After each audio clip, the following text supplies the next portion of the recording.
Then she turned back to the boy. "Hello, Nate." Beth squatted down to be on his level and said, "Why do you think I'm dressed as a snow library lady?" Nate leaned back, squinting his right eye as he studied Beth as if she were a riddle to be solved.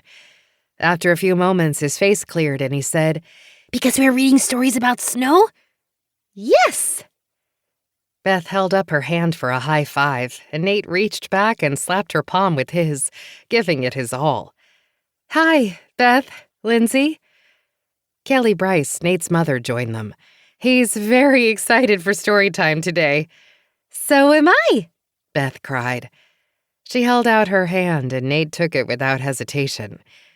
As they departed for the children's section where the storytime room was, Beth called over her shoulder, "See you at lunch." Lindsey waved and turned back to her computer. The cursor on the blank document in front of her blinked impatiently.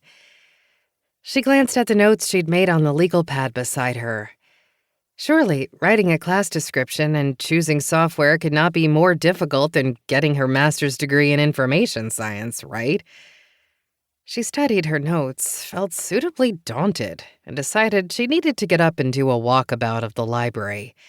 Avoidance? Yes, but as the director of the library, she tried to meet and greet as many patrons as she could during her short time on the reference desk. Also, it gave her a chance to browse the new books. She passed through the adult reference area, which was quiet, and moved to the general fiction section. 3 of the study carrels were in use by local college students, cramming for their fall semester finals, and several more patrons were browsing. In the periodical area, Milton Duffy was in the corner in his usual position, standing on his head while he did his yoga practice. His eyes were shut, so Lindsey didn't interrupt him. He was one of the town's biggest advocates of the library, led the chess club every Wednesday afternoon, and was dating Mayor Cole. So Lindsey was fine with him standing on his head wherever his heart desired. She reached the prominently displayed new bookshelves by the front door and paused. The holidays were a little less than 2 weeks away, and the first December snow had fallen, leaving the town blanketed in white and fully representing the famed New England Christmas charm. She wanted something to read that matched the holiday spirit. She supposed she could revisit a classic like Little Women, but there was so much more going on in the novel than the holidays, and she didn't want to overcommit emotionally. She supposed she could read a holiday thriller or just watch Die Hard.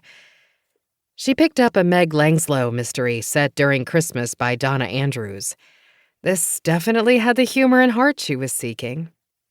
She scanned the bookshelf for more and scored a holiday Royal Spinous mystery by Rhys Bowen. Christmas in England with Lady Georgie. Her evening was looking up. Lindsey left the new books and approached circulation, taking her place in line. She wanted to ask her colleague how things were going, but she didn't want to cut ahead of anyone to do it.